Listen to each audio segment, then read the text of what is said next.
Well, hello, everyone. Welcome back once again to the VOV Network, where great things are always happening.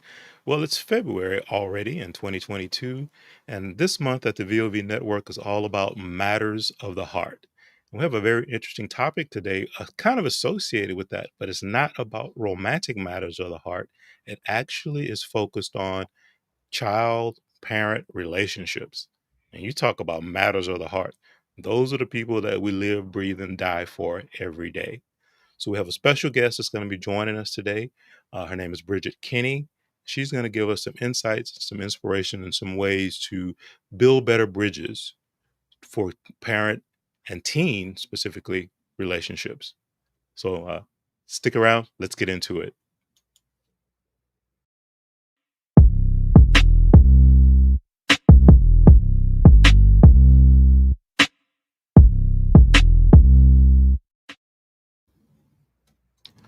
Well, good morning, Mina. How are you doing this morning? I'm doing great. How are you? I'm awesome. Awesome. Well, as I said, welcome back, everyone. Today's topic, we're talking about the parent teen relationship. And as we all know, those teen years can be a challenge. So we brought in a special guest from Building Bridges Mentor and Outreach Program. And Bridget has been working with teens for many, many years. Her background, she's also been a school teacher and other things. So she's in that environment all the time, listening to, talking to, relating, and having to better understand teenagers. So she's going to join us today and give us just a wealth of information and in different ways of how we can be better at two main things that really matter in the parent teen relationship: better communication and trust. And those are going to kind of be the focuses that we're going to talk about today. So we're going to bring Bridget in, have her join us, and she'll give you a little bit more information on herself and her background. Good morning, good afternoon, wherever you are. Good morning, good afternoon. Welcome, Bridget. Thank you for taking the time today to join us. How about you give us just a little bit of background on yourself and also what the Building Bridges Mentor and Outreach Program is all about? Absolutely. I'll start first with just introducing myself. As you said, I have a wealth of, life knowledge, so to Hmm. speak, on the parent and teen relationship. I'll just first say I am a mother of 5 grown children. That should be it in itself. That should be it in itself. And you're still alive, yes. And, and most importantly, they're still alive to tell about it.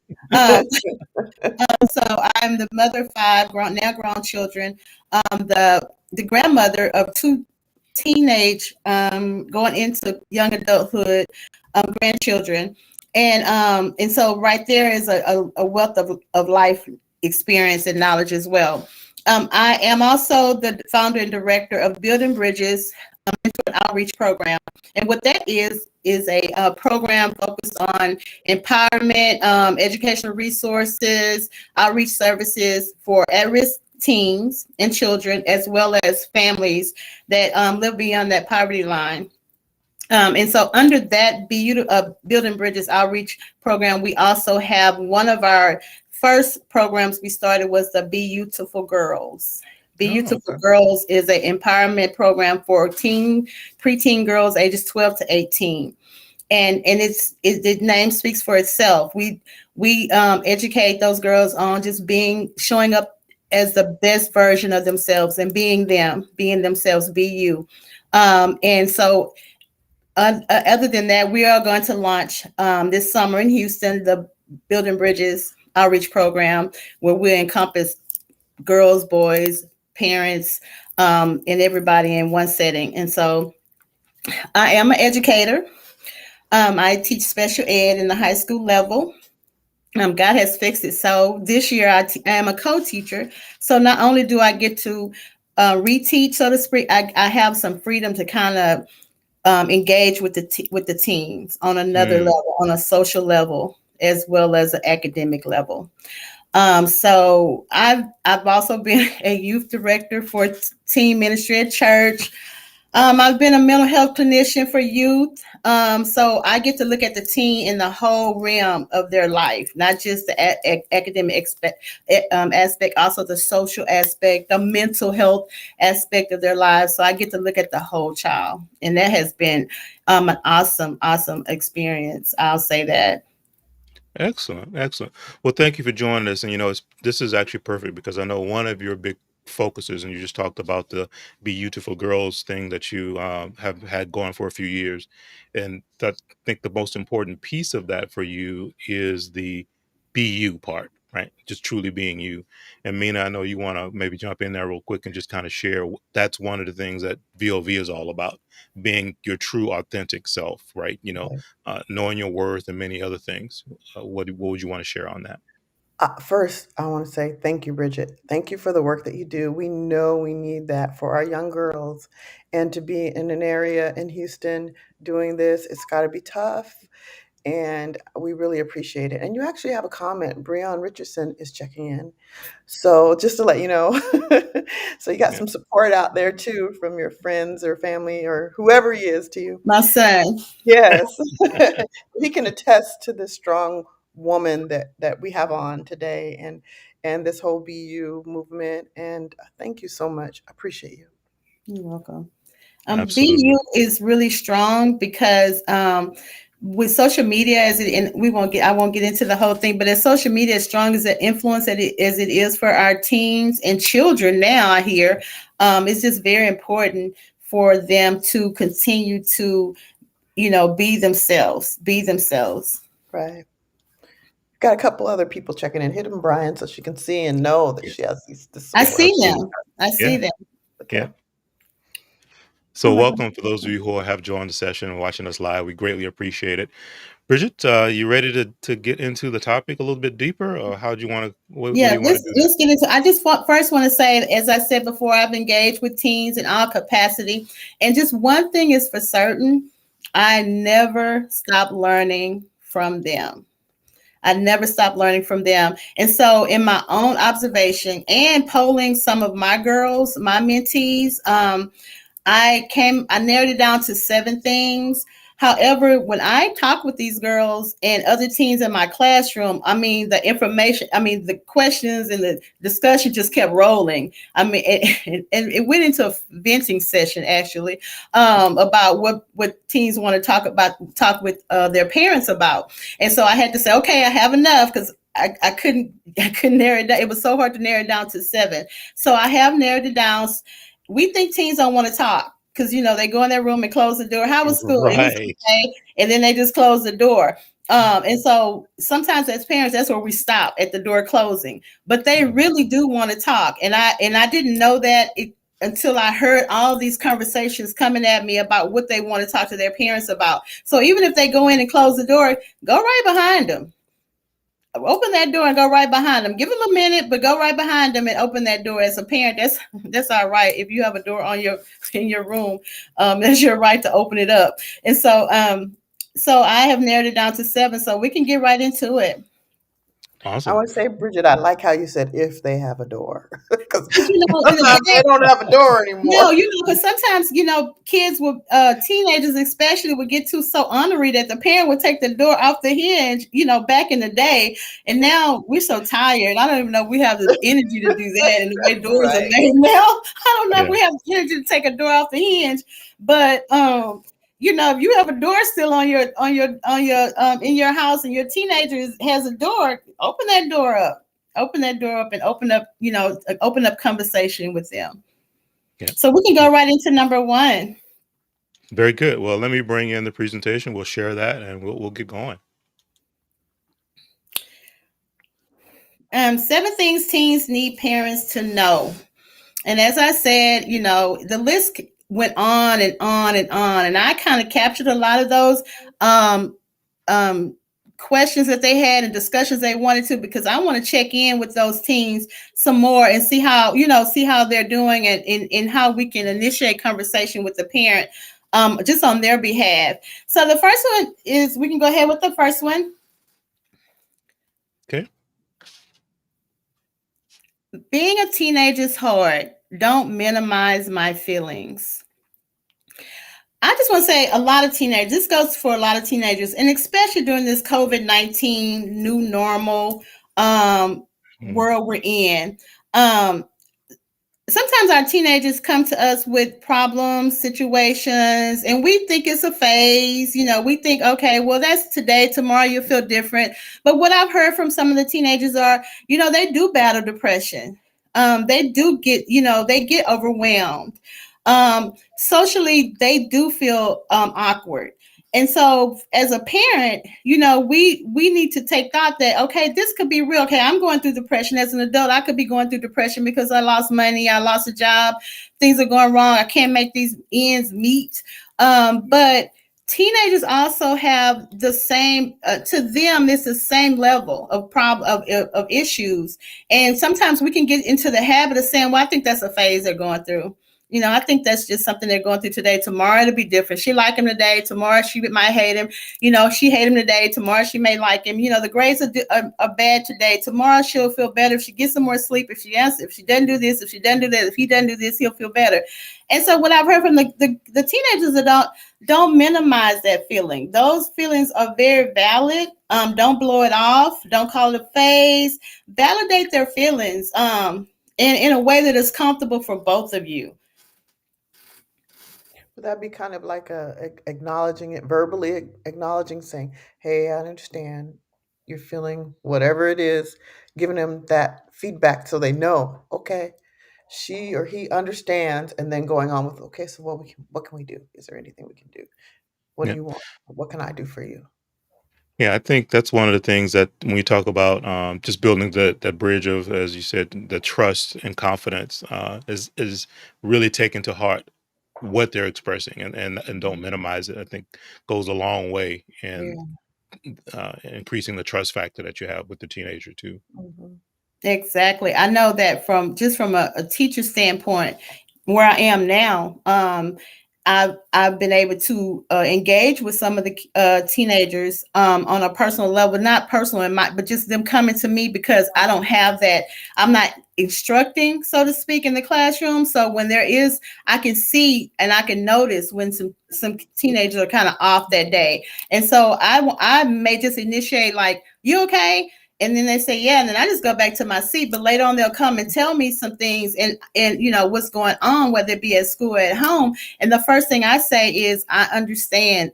Mhm. I've been there. Or I know someone that just, went through that same thing. And so that we can connect on that level instead of saying, you'll be all right, just kind of pushing off. Because sometimes as parents, and this is me speaking, we don't know what to say and we don't know what we don't know. And so we don't know what to say, and it may be uncomfortable. And that's why I say when it's comfortable, whatever way is comfortable for both of you. To when you want to reach out to that teenager, whatever is comfortable for you to validate their feelings instead of pushing it off as you'll be okay. Go in your room, go to sleep. You shouldn't have been Yeah. on the phone. You shouldn't have been this. You shouldn't have did that. Validate that feeling and don't minimize it. And in your example, that's what you did because you said, "Are you?" You asked if they were okay, recognizing that, yeah, you have something going on, and it gave them the open door to come in and talk to you. That's great. Right, Yeah, right. very true. We can go on to the second point. And I don't want to get through these really fast. So if you have any input, please um, chime in. Um, the second one, and it kind of goes in line with the first one. When I come to you with a mistake, don't yell at me. I feel bad enough. And I'll speak as a parent. If a teen, young adult, however, comes to you with this, it's hard to say. It's hard to not first want to say, "This is what I know." So in my instance, it'd be the way I told you. Yeah. I told you. That's the last thing they want to hear because they know that you told them, and they know that they know, but they Hmm. feel bad enough. Hmm. I Instead of yelling, show them some level of understanding at that point, right there at that point. This is normalized, letting the mistake be a lesson. Then this mistake be a lesson and talking through what that lesson is. and then discipline, because you can't, the consequences, good or bad, right? So you can't, put away the discipline. But let's go to what that lesson was, and what can we do, moving forward, instead of, our first instinct would be like, well, I told you, if you went out, if you went there, this was gonna happen. I told you that. Yeah. Yes, the old "I told you so," right? Yeah. Right. And it's normal for us, because we're human, right? And so the first thing is that I told you, why you okay, so but that we don't hear the mom, dad, I'm coming to you Mhm. with this mistake. I'm Mhm, coming to you. Not Right. that you found it out, not that somebody told you or you heard it. Right. I'm coming to you with Yes. this mistake. mhm, And I'm seeing one of the messages, they're necessary. It's less, Yeah. mistakes are necessary for learning to take place. So let this be a learning experience, and let's see what the lesson is. Because you can't say, well, the lesson into this is that you don't need to be going da da da da, and you don't need to be doing da da da, right? The Right. lesson, you ask them, what is the lesson? Hmm. Because that's you want correct. to be real clear that we both know what the lesson is. Not what you told me the lesson was, 10 days later. You told me the lesson was, let's be real clear what the lesson is in this. And And, then, that's the key, I think, is let the learning that really comes from it needs to come from their side of the fence, not your side of the fence as a parent, right? And right, so you actually have to you're more of the guide in the process Hmm. and then the lecturer, right? Because that's the thing we wanna do is we wanna jump on and become that lecturer, right? Get on our soapbox and blah, blah, blah, blah, blah. But we need Hmm. to just kinda guide them in the learning that they are going to get from bumping their head, is the old term we used to use. So, okay, hey, what was that like? What did you learn from that? If you had a chance to do it again, what would you do differently? Those kinds of things, right? right. And It, what I'm, oh, sorry, go ahead. you can't, What I really like about this point, what you make about this point, is that, from other students or other teenagers, they're hearing this is the outcome of what they get yelled at. They already feel bad enough. So they think that when they tell you, which is really hard for them to do it, to come to you and tell you about their mistake, that you're going to be that person to say, to yell or make them feel bad, right?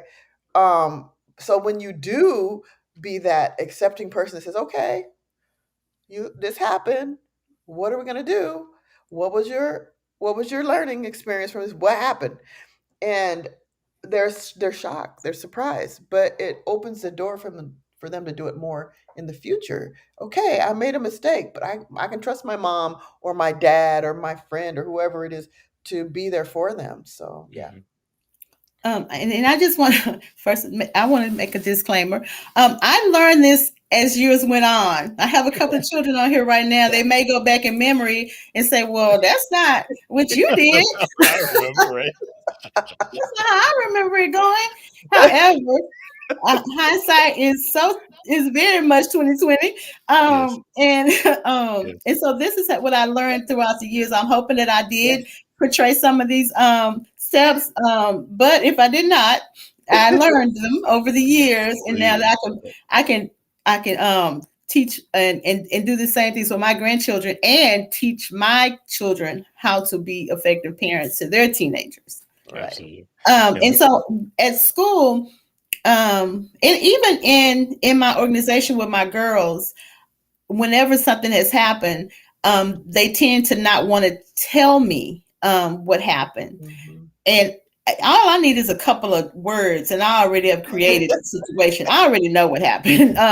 So I've lived long enough and experienced so much that you really can't fool me or make or shock me, really. Right. And so one of my students, she said she was crying, and she came to me crying. So I knew she wanted me to ask her a question. So I said, well, what's wrong? And she said, you're going to be so disappointed in me. You're going to be mad. You're going to yell at me, and I said, well, what happened? And she gave me a couple of words. So I already knew what happened. But I let her talk it out. I wanted her to Yeah. talk it out. So then she could hear herself and hear what she did and hear Mhm. the mistake. And then she can gather that information and then determine what the lesson was. Right. mhm, So I said, she gave me a little bit, and I said, and then what happened? And then she gave me some more, and I said, and then what happened? And then she gave me some more. I said, and so then what happened? And then she gave me all of it. I said, so, okay, so what was the lesson? And she looked at me like, well, you're not gonna say I told Right. you you know Right. better. You Yeah. know, she looked at me like you're not gonna say you know better. I said, Right. so what was the lesson in that? And I'm not the parent, so I'm sure Right. I'm a little bit calmer than the parent would be because she told me how her parents' response was, and I'll tell you what I told her about her parents' response. And I said, so what was the lesson? And then she started giving me, some lessons or whatever in that. And I said, okay. And so how can you, could you have done differently? And then what will you do differently? Because we can always talk about what we could have did, but we need to know what we will do Mhm. differently, because it'll come back around, right? Because if we don't learn Right. a lesson once, it's bound to, and that's for adults as well, it's bound to come back around if we don't Yeah. learn it the first time. It's bound to come back. So we talked through it. Now, of course, she was upset because she was already punished and her phone was taken away and all these things happened. But that was the discipline that had to come with the lesson learned. It's consequence, right? And so I told her, she said, well, my mom's going to yell. And I said, well, she may. I said, but she loves you and she's scared. And so in yelling, we have to start thinking about being kind of connecting with our teens on a human level. Like, we're both human, we both have these feelings, and so being a Mhm. little vulnerable, if you will, and Mhm. while Mhm. we're doing this. And so they feel bad enough. In so many words. My girls said this over and over in different words. We already feel bad, and we already ashamed, and we already this. And then if I come to you and you yell at me, it's gonna make me worse. And then it's the combativeness that comes with that yelling too. Because if I'm yelling at you, then in some way you're gonna want to yell at me. Mhm. And Mhm. then there we are. We have let the main reason stop being the main reason of the conversation. Right. Correct. Because of course it's Absolutely. gonna go into something else. Well, that's because I be telling you to wash dishes, and you don't never, because that's why I be punishing you when you be washing when I tell you to wash dishes. Now we done got off track. We done forgot about the whole thing they came to me about, and now we're talking about washing dishes. And Right. when Right. you didn't wash dishes, this is what I Yeah. said. Right. So Absolutely. we have to make it be the main thing. And so when they come to you with a mistake, as red and as hot as you feel on the inside, Oof. because I've raised 5 different personalities, and I'm still relatively sane. As, as as red and hot as you feel on the inside, don't yell. Let that first thought be, don't yell, Mhm. because they feel bad Breathe. enough. Even though they coming to you in a sassy way, or they coming to Yeah. you with their hands folded or their eyes rolled, or they're ready because they're ready to hear what you got to say. They're like, I'm ready. I'm ready. Right. They Yeah. feel bad enough. Yeah, they Yeah. come in with their armor already on, right? Expecting Right. this huge outlash, right? And that's why when you were talking about the conversation you had with the young lady, and she's like, "Wait, all you're doing is asking questions. You're not saying I told you so," and this, and so it you kind of have to disarm them, in all honesty, and that's kind of what you did in going through that process. So Right. And that's you an important also piece. have to disarm yourself. You need to take a minute. If you need to tell them, hold on, let me go in the bathroom right quick. I'll be right back. Or let me go in the other room to get something. I'll be right back. Or let me go put my phone away. I'll be Yeah, right I have to back. go pour myself some more coffee. I'll be Yeah, right I'll be back. right back. Even if you have to disarm yourself so that you can get to that level with them, then I think that's a is a practice. I mean, it's a practical practice basically, because you want to unarm yourself because you're ready. Like, I can do Right. this. Right now, I've been waiting to take that phone away.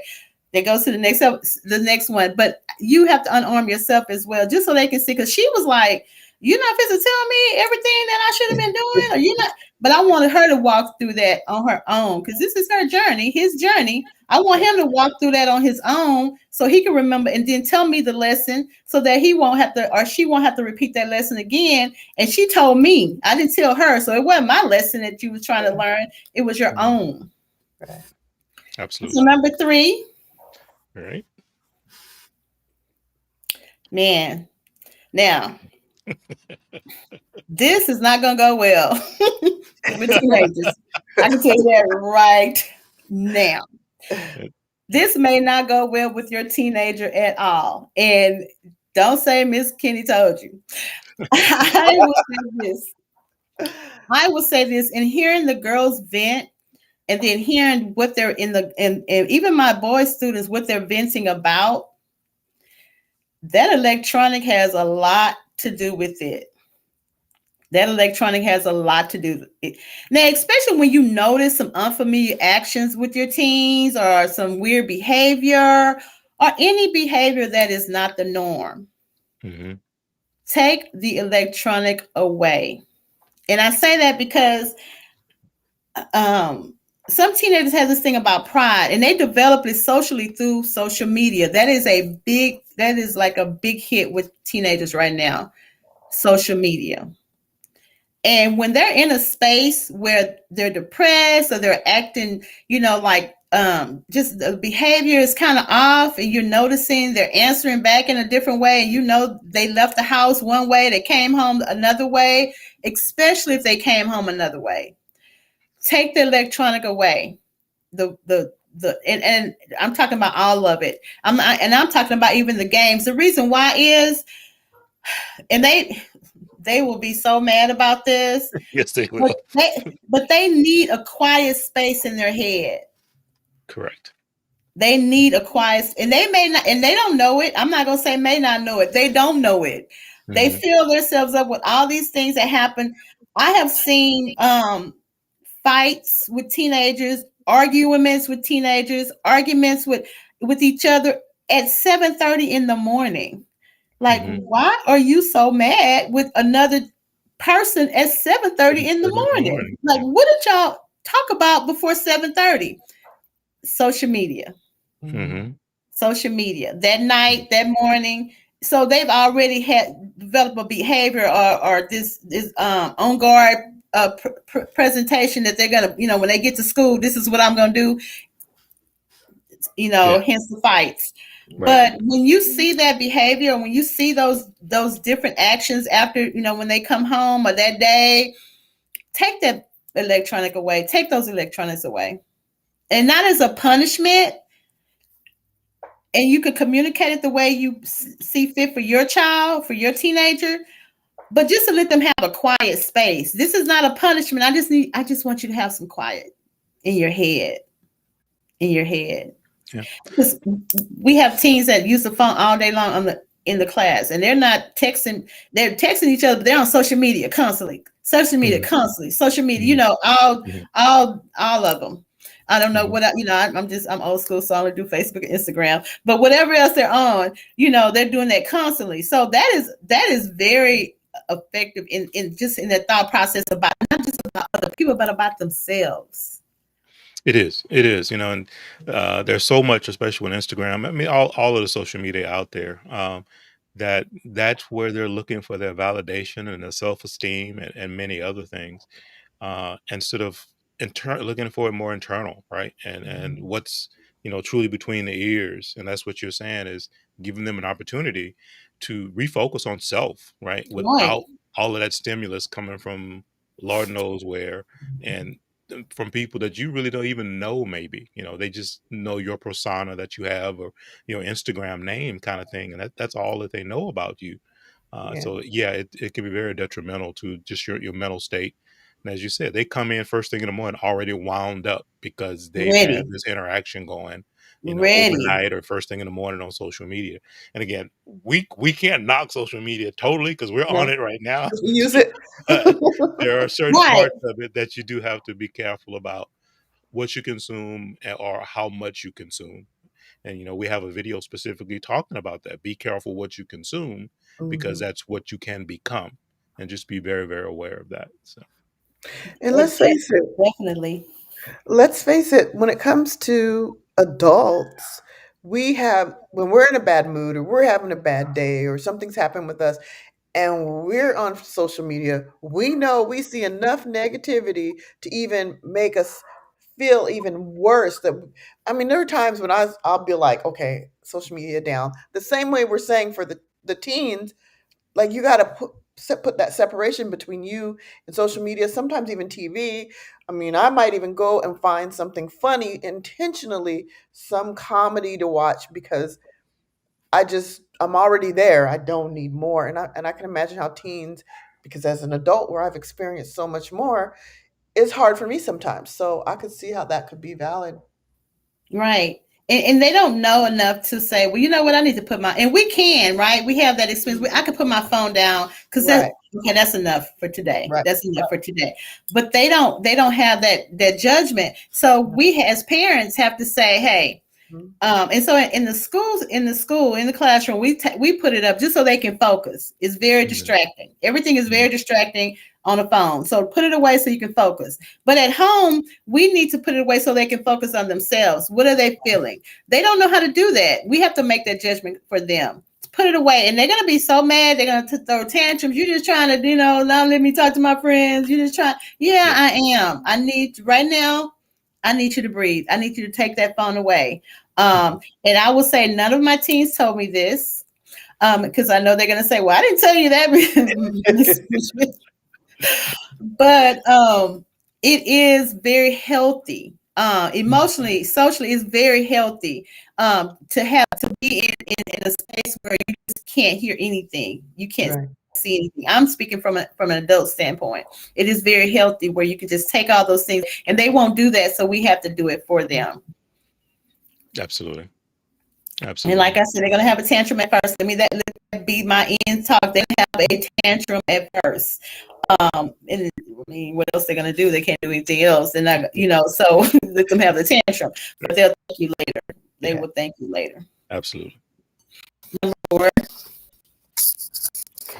Man, I'm so big on this. That is what I teach my girls, to love themselves in order to love others. When teens hit that puberty and that sexually inquisitive stage, as a parent, our first reaction immediately is like, okay, well, I'm gonna have to keep them away from boys. I'm gonna have to keep them away from girls. Lock them in the closet. Whatever our plan is, to keep them from any representation of sex, because that's the first thing we go into, especially when they hit. I hear is younger, but when they hit 13 and older, we start thinking, okay, I need to start keeping them away from this and whatever. But if we teach them how to themselves first, the value of learning that and who they are is also, and the huge responsibility for in having sex and love, right? It definitely decrease the need to love other people, to validate, like Bryan said, to validate themselves, to reach out to other people to validate themselves, so he can like me, so I can validate myself, so she can like me, so that validates me. We need to start at a very young age now, to teach our children how to love themselves. And more importantly, that loving yourself will kind of catapult to you being able to love others, because we out there just hating ourselves and trying to love other and loving other people. Well, I mean, where do you do that at, right? Right. We can't do that. So if we take the steps, and it's strategic, right? Because before I even started these organizations, Oprah was my best friend, right? And so I had to strategically learn how to love myself. Like I just couldn't learn one day. I read these rules. Okay, I love me. It's a plan.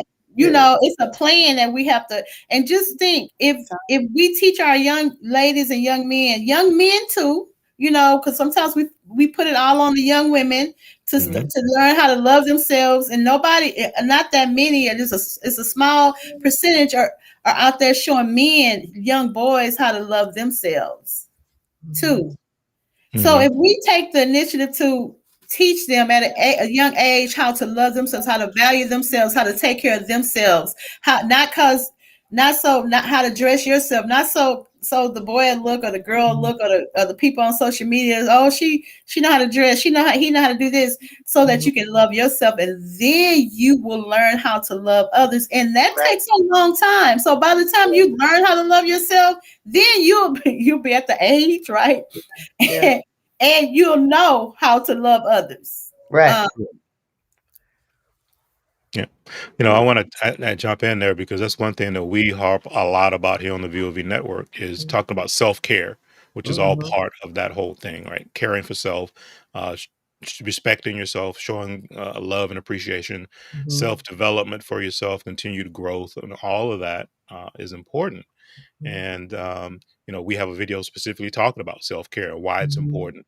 So it's really hard. And I mean, I know you've said this many times, to Mhm. love, have an appreciation, or even respect or gratitude for something else, someone else, whatever the situation might be. If you don't have it for yourself, it Mhm. kind of starts with self to begin with.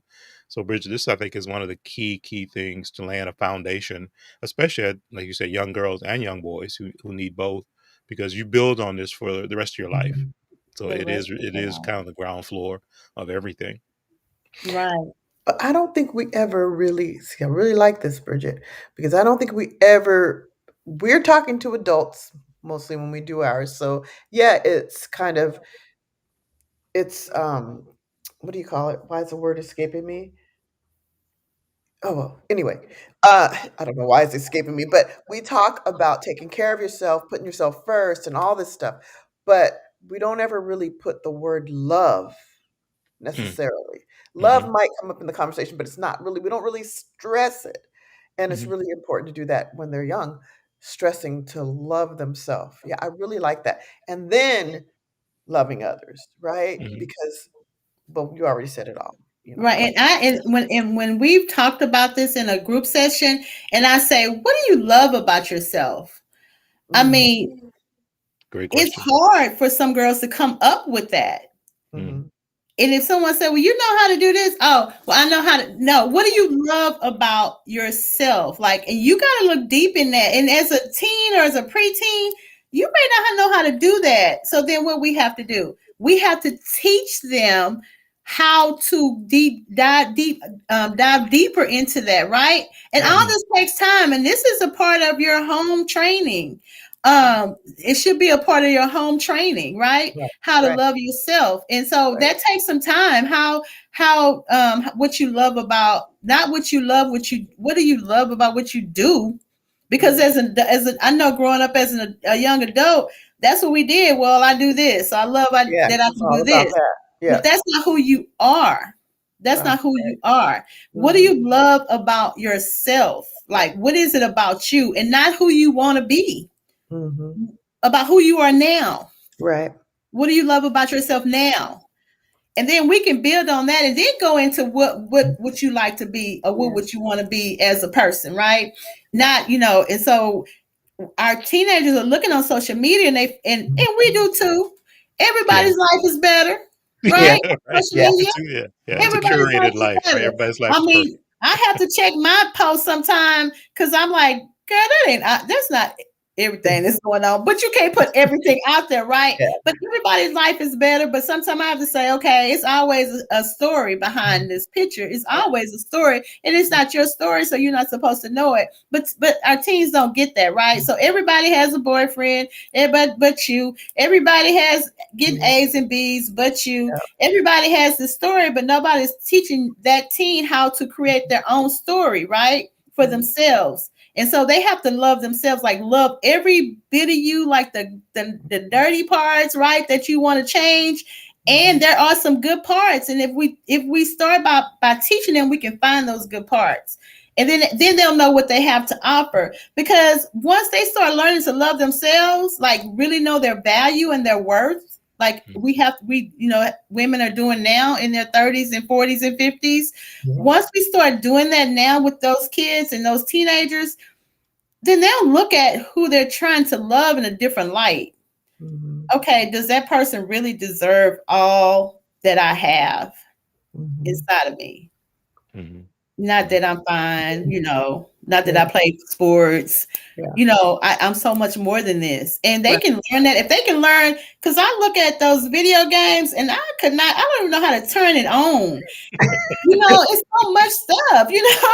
And if they can learn how to do that, they can learn how to dig deeper into who they are, and how to learn the value and worth that they have inside of them. yeah, What yeah. do you think about, instead of the, because you can tell your child or your children, I love you, I love you, I love you, and then it can become words, just words that you say routinely, and they know you love them.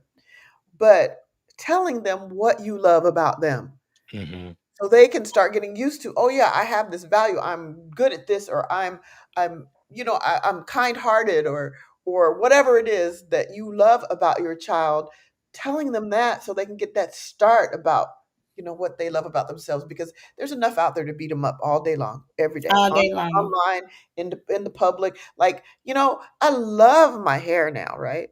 Mhm. I never wore it natural as a kid. I always putting relaxers on, trying to straighten it out and all that. But if I had known, I had no idea. But I love it now. I wish I had known sooner to try or do something. It's a part of me. Yes, it's a physical thing, but I hated it. And that's a part of me. And hating my hair, hating my skin color, hating whatever I hate about me makes me not love myself. So if Right. we could just put those words in to our children so they can start somewhere, help them to do that. Right, and everything is visual, right? Right. Above me, beautiful, and I have to look at Yeah. this so many times, a day for myself. So everything is visual. So if we can start, and it all goes back to taking some time, right? Taking some time out. We're all busy. We all have all these things.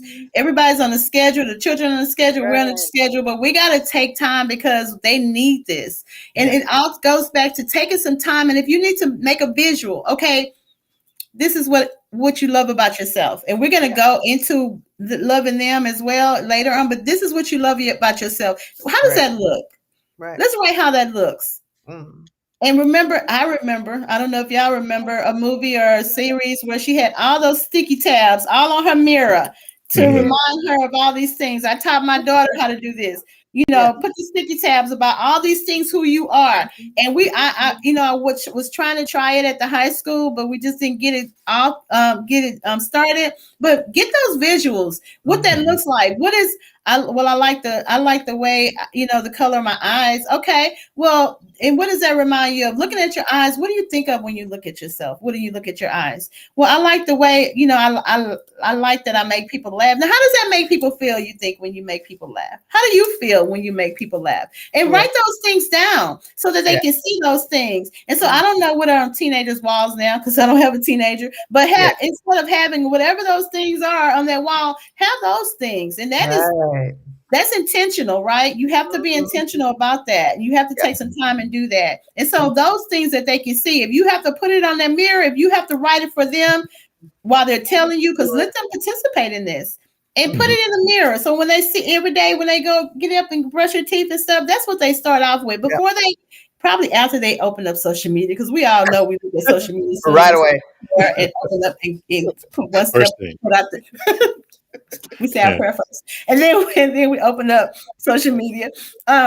Before they leave for school and they see that mirror, they know they said that. That's nothing that their parents said about them. That's what they said about themselves.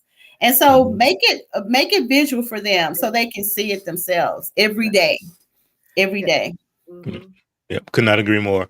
Yeah. It's that's the talk about, like, having a vision board and those kinds of things. Mhm. But the other piece I wanna just go back to real quick, Bridget, is, talking about the role as a parent, right? And as you said, definitely can't say I was perfect at any of that, but learned it along the way. But from the standpoint of, we are kind of more the guide than anything else. And that's Mhm. that I want to go back to that again, because even in this part, I think our role as a parent is to ask those questions and to put those things out there so that the child, especially at a teenage years, can start to self-discover the things. So in other words, it shouldn't be me, the parent, telling you what you're good at or what's special about you, but what I can do is help guide you to discover and realize those things for yourself. And I think that because Right. you're going to get the most value, I think, out of having that self discovery part happen. Right, because they don't know the questions to ask themselves, right? Right. They Mhm. just know about what they see, the physical, right? Right. What kind of clothes they wear, how their hair is Yeah. done, Right. how their nails are done, what have you. They Right. don't know the deeper questions, right? Their personalities, Mhm. Mhm. they just know just the surface. And so we Surface can level. guide them, like you said, in just getting those questions out there, not Mhm. answering them for them, but getting those questions out there. And that's where we can guide them. Absolutely. Mhm. Definitely, definitely. Number 5, Mhm.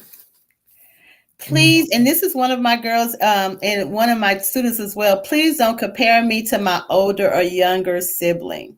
Mm. Mm.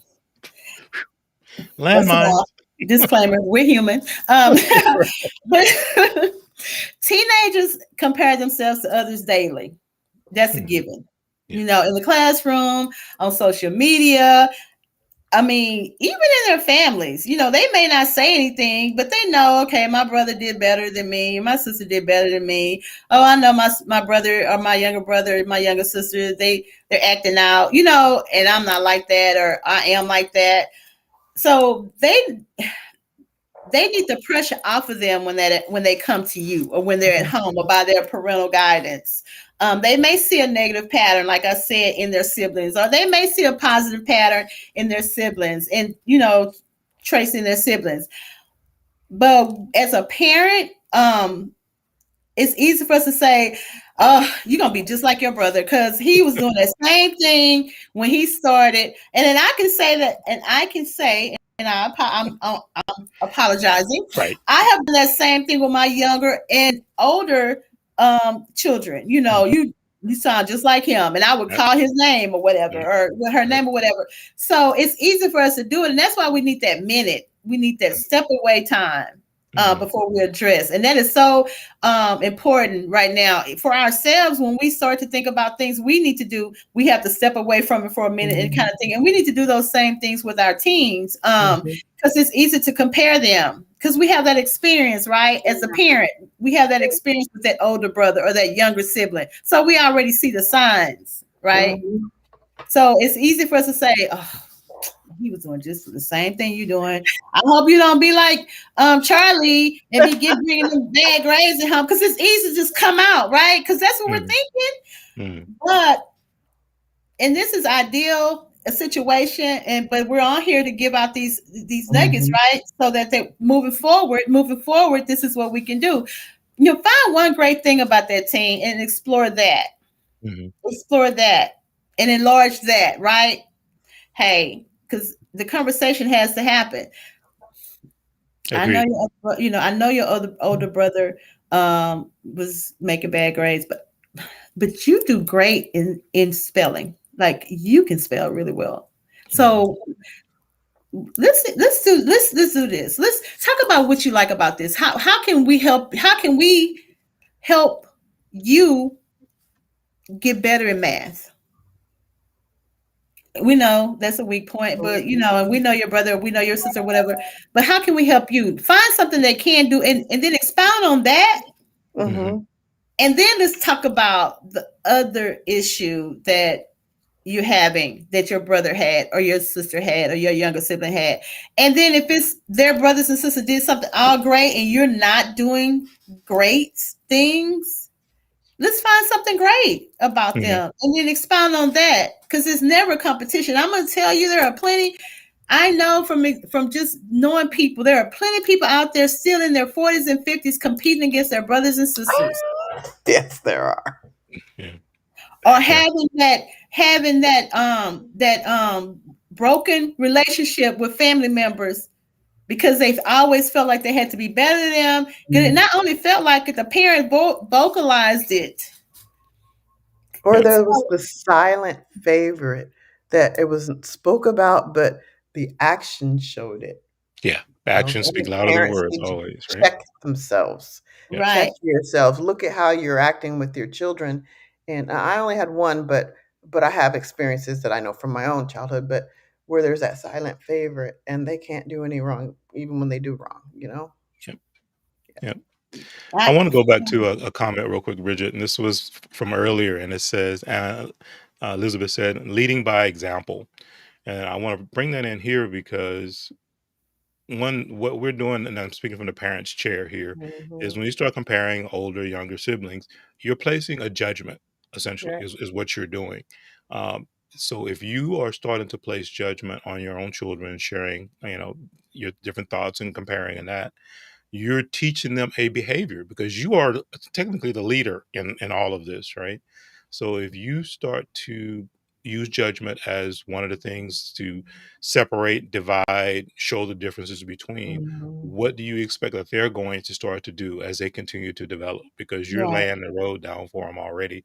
So be very careful with that, because that judgment can really come back to bite you. Oh, definitely, definitely. And Mhm. you'll see it. You won't say it, but you'll see it. And it Hmm. will be one of those aha moments. Well, I deserve that one. I deserve that one. Definitely by example. And individuality is key here. It's key. Because they compete against each other and they don't, you can see it in everything now. In Mhm. everything.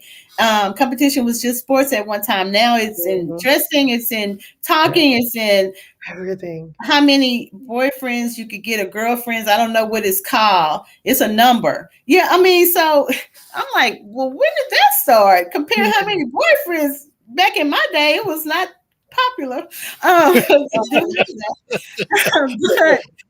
but so now they compare themselves as anyway. So as a parent, we got to like step back for a minute and then say, okay, that was their brother, that was their sister, but this is them, Mhm. and Right. then treat them as such. And they need to Right. know that. They need to Right. know that. And like you said, the silent favorite one. Now I had Mhm. 5. So I don't know if I treated any of them like they was favorite. I didn't really have time to be trying to figure out which one was the favorite. I know which one was doing this and which one was doing that. But we do as parents, and it's real, sometimes pick that one golden child, right? And we don't say, oh, you're such my golden child, but we can, No. the other children can tell who you favor. So we need to not compare them because they feel bad enough of trying to compare themselves to other people Mhm. outside of the home. At least at home I feel special. Yeah. Hmm. At least Yeah, at home I'm treated like an individual who I am. yeah. And That's that's their the safe place. place. Yeah, Yeah, that's yeah. the safe place. Yeah. Yes. So number 6. Whew, this is a hard one. Mhm. Don't make judgment calls based on your negative experience. What? I'm sorry, did you say something? This is a hard one, right? Because all we see is what we've been through, It's our right? As experience, it's a what we parent, know. that's all we know. Like we Yeah. see the storm coming, right? Mhm. Yeah. We have to protect them from the storm, right? Because we've been in the storm. Right. So it's like, what do I do? Do I just stand back and let the storm just take them over, right? But there's a fine line between judgment and a teachable moment. Right. Hmm. It could always be a teachable moment. One time I had a dream that something was going to happen. My daughter, I think, was sleeping on this ledge or something. And I kept saying, "You're gonna fall. You're gonna fall." And they were like, I know what I'm doing, And I was like, okay, you're gonna fall. And I never said, okay, so when you fall, this is what's gonna happen. So if you fall, this is what's gonna happen. Instead, I kept saying, well, get out because Hmm. you're gonna fall. Right. I never said why. Just get Hmm. out, you're gonna Yeah. fall. I had this dream. And it's the same way, it's a fine line. We can make a judgment call or we can make it a teachable moment. Right. Correct. And when my girls were telling me this, well, I just want them to stop judging me because I'm not them, and I know what happened back in their day, but it's not me. That was them. And I didn't respond because I know what they're saying, but on the flip side of that, they know what can happen. Yeah. But that is a battle right there that you have picked. Yeah. If you start having that conversation about what you went through and what they're going through, Yeah. Yeah. that is a Yeah. battle that you have picked. Yeah. I Um, think we all remember that as a child. Those stories. Back in my day, I had to walk 20 miles uphill in the Oh my cold weather Right. to Well, I'm not school. trying to walk there. I'm trying to go with I'ma my catch friend. an Uber. I could take an Uber. I'm not trying to walk 20 miles to school. I won't go. That's the kind of mentality teens Yeah. have Yeah. now. So we have to stop thinking about what happened to us and what Right. happened because it's valuable. Wait, it's valuable lessons. Valuable. The experience brought us to where we are today. But they weren't there, so they No. could care less, Right. right? Right. Yeah, and they're so wise and their life is different. The world is different. So having the conversation with them is important because their circumstances surrounding them are different than what we had. Right. We had ours. Totally different and so much scarier. That sometimes we don't even have that experience. We hadn't even had that experience. We don't But even know what they're talking we about, try right? to equate it to something that we know because that's our natural instinct as a parent. We trying to equate it to something we know so we can give it, so we can make that call, right? That judgment Yeah, call. Mhm. yeah, But we can't because that's what they see. They don't see the teaching moment. They see you just judging them. yeah, You're just judging them. yeah, That's all they see is, well, yeah, I knew if I told you, you was gonna say, yeah. instead of having a conversation, a teachable moment. Okay, you want to do this. So tell me, what do you think is gonna happen when you do this? Or and they may have a great answer, but let's move further. Okay, so if that happens, okay, but what if this happens? Then what are you gonna do? Because you know you're gonna be responsible for that, right? And Yeah. so let these things soak through. Because if you're yelling and telling them about 20 years ago, they don't hear anything but I am about to do what I said I'm about to do because I'm Yeah. about to do that. Yeah. Mhm. Mhm. That's all they hear. So we Mhm. have to get that time, have that time with them where we can have that conversation with them so that we can help them help themselves basically, Right. and not be right. If I tell my mama, she gonna all she gonna say is, well, you know that when I was, you know what happened, I told you what happened to me. You know, that kind of thing. And then we brought it, and now we made it about them, about us, Them right? instead of them, right? Because that's where we go to, right? We Yeah. feel the hurt all over again. Mm-hmm. Well, Yep. I was talking to him and I was doing everything he told me to do. And then all of a sudden we remember how we was doing it, right? Yeah. And what happened to us. So we have feelings about what happened to us way back Yeah. in high school. So now we're putting off on them what happened to us. It's Right. not the same. It's not So the different. same. It's way different. Yeah. Way different. So, Way different. let's have that conversation about choices, decisions, right? And Yeah. definitely consequences, bad or good. Yeah. Let's Yeah. definitely have that conversation. Mm-hmm. Yep. Agreed. And our last one, oh my God, I love this one. And we just talked Oh, about, I mean, yeah. you just talked about that a little bit, I, right? I didn't even think about the slide. I'm sorry. Sorry. Tell me that you love me. Yeah. So the Bible says love covers a multitude of sin, right? Mm-hmm. Mhm. And it's true. It's true. And what you said, Mina, it was just following along with in the same line that what I was going to say. Let's have a conversation about what we love about them. Mm-hmm. I know Mhm. it's easy to say, oh, when you get out the car, I love you. When you're going for the bus, I love you. When you get off the Mhm. phone, okay, well, don't forget, I love you. Mhm. I love you. Mhm. Mhm. Let's sit them down and talk about what we love about them. Mhm. Mm-hmm. So tell me that you love me and tell me why. Because somebody else is going to tell them they love them and not going to act like it. And they don't know what that Hello. looks like. They're not going to know. They just know that word LOVE. And every time it comes out, oh boy, that means something good. But if Mm-hmm. the Mhm. actions don't line up with the word, then we just never, as a teenager, we just never know what love is then, right? And I know this could be extreme, but maybe not. I text you 50 times a day because I love you. I hit you because I love you. Even though that's common sense, hitting me doesn't mean you love me, but along with the Yeah, I compassion. hit you because I want you to act right Yeah, because I love you. I just want you to act right. I just yeah, want Mhm. you to be yeah, this. I know you yeah, can be. yeah, I know yeah, you can Mhm. be that person. yeah, yeah. Mhm. So if we love, tell them that you love them. I love you Mhm. because I love you because and one of my girls said, I just want to know that you love me and why. Like why you love me. And Yeah, isn't that a awesome thing to think about, especially when you don't know what you love about yourself? And you're right. somebody else is telling me why they love me. So then And that it's makes all, me think about why. I mean, that part of me that you yeah, love.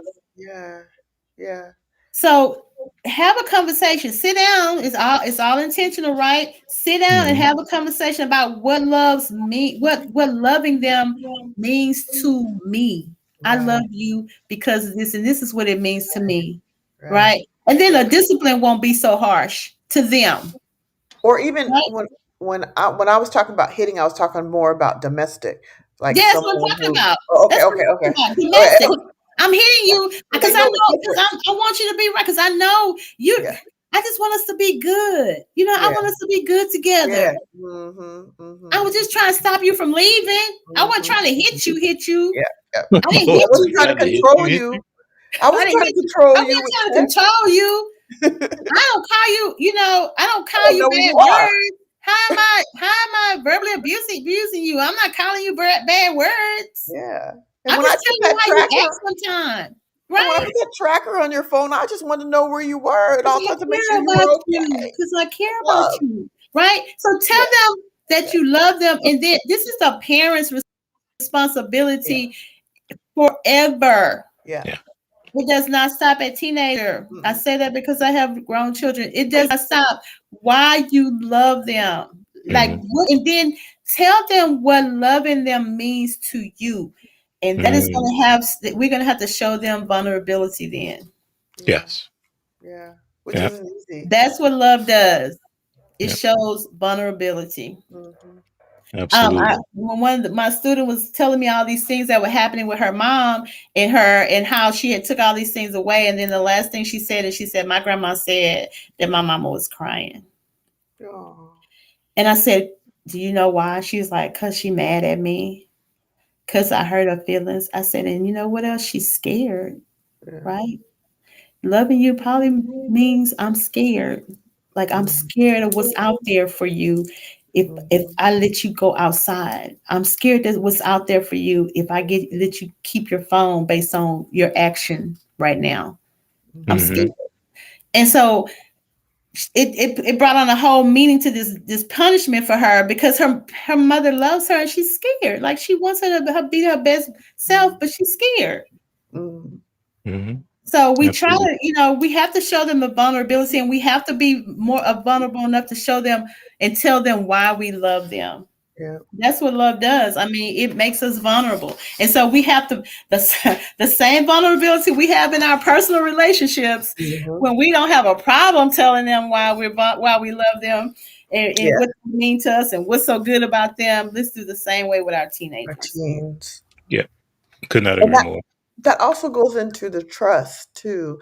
Being Big you time. trust to be vulnerable around them, right? You trust them with that vulnerability. And the Right, kids Hmm. need to see that. The children or the teens need to see that and know what that even looks like, you know? right. Hmm. And you're telling them you love them, yes, but and you're also they're able to let them see you emotional or having that tears. I know as a parent, I had a hard time with that because as a single parent, I got to be strong. I got to take care of this child. I can't let her see me weak, Hmm. because I need her to know that she got this strong person behind her. But later in life, I realized that that was missing, and that was important and that she needed that. Hmm. So it was a lesson for me, but I only had one child, so I wouldn't do it differently because I don't have anyone to do it differently with.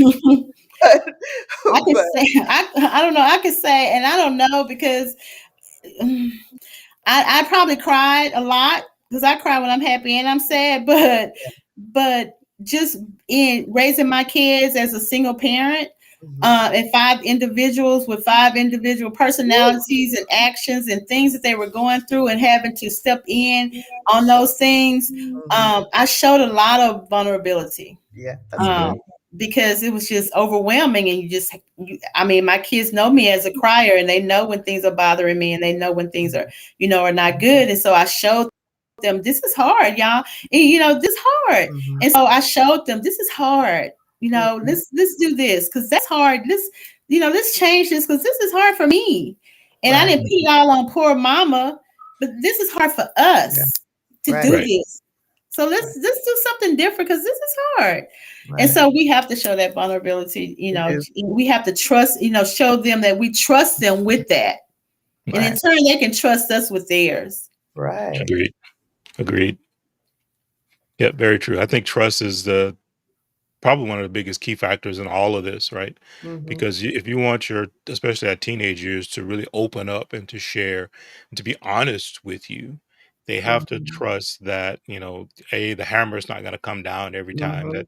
that you're technically going to side with them more Yeah. often than not. That builds Mhm. that Right. trust, and then also Mm. that it's not going to get shared everywhere else Right, too. right. You know, you're not gonna go out blabbing their business and this, that, Telling and the the other. auntie and the grandma and Right, everybody else. Yeah. right, exactly. I That you're I know holding with some my of that in kids common. now, they have to tell me, don't say nothing. Because I used to be like headquarters, family headquarters, right? I knew everybody's stuff. So you gotta, I knew I had discernment. I knew what to not say to people, but you Mhm. gotta tell me, like my kids, you gotta tell me, don't tell them because we're Right, family, right? So we help right. each other solve problems. So I'm gonna say Yeah, something, yeah, So you gotta say, well, don't say anything to the yeah. rest of the kids or whatever. But my girls in my program and even the students at my school, they Mhm. know their word is safe with me. Yeah, yeah, yeah. They Unless know. it's going to harm themselves or others, Mhm. I mean, my mouth is shut. I'm Right, not telling anybody.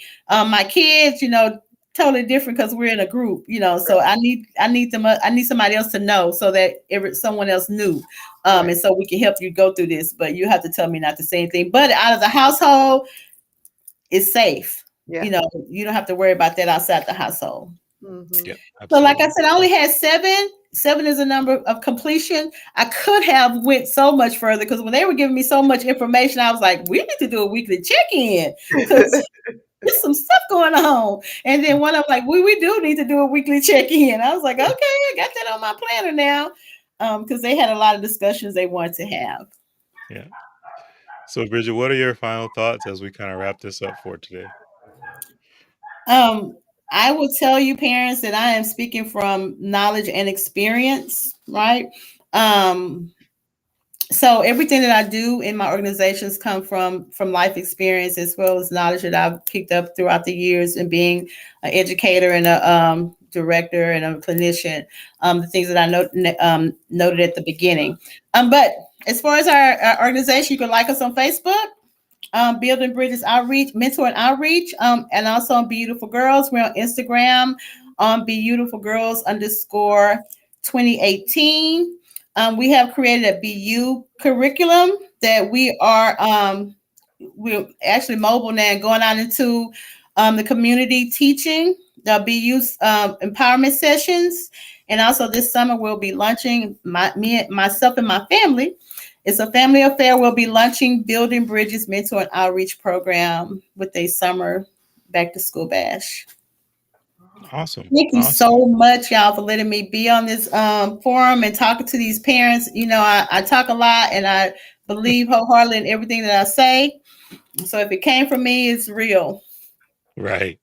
Well, this has been very good, and as I said, we thank you for taking the time to come on and share your experiences, put it out there, and I think everything that we've talked about today is very important for building, as you said, building bridges, right, between the parent and the teen, and the foundational pieces, as I said at the beginning of this video, are the communication that needs to happen and how that gets delivered, and then also the trust that builds, because those are going to be the two pillars I think of it all that are going to make the difference, along with obviously the love and how you show and express that. So those are the Right. keys I think that needs to be there.